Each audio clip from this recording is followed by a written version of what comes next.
Sasagutin ko yan na may buong tapang at tulad nga ng unang tanong ni RG kanina, bakit ako ang unang pumalakpak? Dahil yung walang tinatago, walang kinakatakutan. Sabi niya, una siya pumapalakpak nung nagsuna si Marcos, si BBM.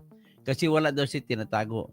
May sinasabi doon na kung sino ang inosente ay siyang unang babato. Kung sino ang naniniwala na sila'y inosente ay siyang unang babato. O yun, ganun din ang ginagawa ngayon ni Chis Escudero na dahil inosente daw siya, siya yung unang pumapalakpak doon nagsasalita si BBM patungkol doon sa baha.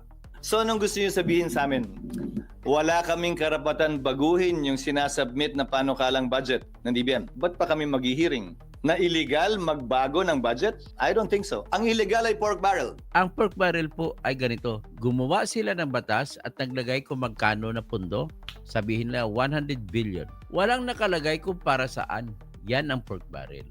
Walang specific o detalyado na item kung para saan ang mga pera na binalagay nila. So, iyan ang tinutukoy si Escudero dito.